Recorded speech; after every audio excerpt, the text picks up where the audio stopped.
let's think about this, right? We're trying to explain, let's say, the existence of laws of nature and the universe as a whole, right? That's what we're trying to explain. And let's say we think we need to postulate a non-spatial entity, like a non-spatial person, a non-physical person to explain that. We then ask the question, well, how much power do we think this being has? The simplest explanation is to postulate only those powers necessary to account for or to explain the effects that we're trying to explain. Swinburne wants to say it's simpler to just say that he has all of these other ones as well, all of these extra causal powers that aren't necessary to explain the existence and, say, fine-tuning of the universe.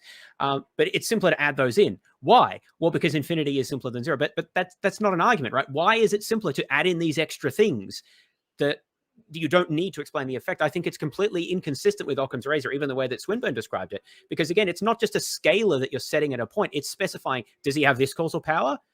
Yes. Does he have this causal power? Yes. And what you're going to say is you're going to keep saying yes, even though these causal powers are not necessary to explain the effect. That is not simple. You are going beyond what is necessary minimally to account for the effect. We don't normally do this. You don't normally find a new particle or a new, I don't know, any kind of thing in science, whether it's a particle or like a process or new material, and just sort of, well, you know, what powers or causal effects can it have? Well, it must have like all of them or every possible one. No one would assume that. That's ridiculous. You only infer that it has those powers that are necessary to sort of explain the experimental effects or whatever that you measure from it. You don't just extrapolate to saying that it has all of them, unless you've got background knowledge that gives you reason to do that, of course. But the argument here is just based on simplicity. And I just don't like the argument is simply, it seems to just be that, well, infinity is simpler than any finite number, which is both irrelevant and I don't think it's even true. The other thing is the argument from limits, which I think is coming up, right? Because he says that any limit's going to be arbitrary.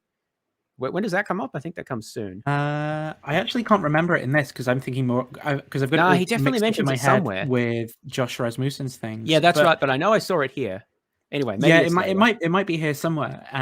But just to comment on that about the way that the kind of dialectical context on this point has gone, right, is that theists who accept this tend to think that they actually have this move here, right, to say, well, when you do that, when you only postulate a cause sufficient to explain the effect, well, you're placing these limits, but those limits are arbitrary, right?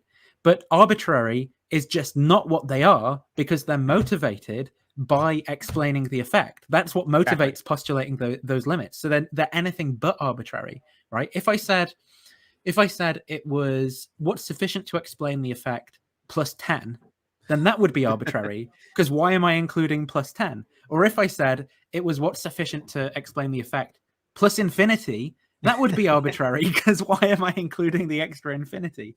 It's literally it's literally God has all the powers necessary to explain the effects plus all of the others as well. That is completely arbitrary. Why did you just add in all of the others? That's not necessary to explain the effects.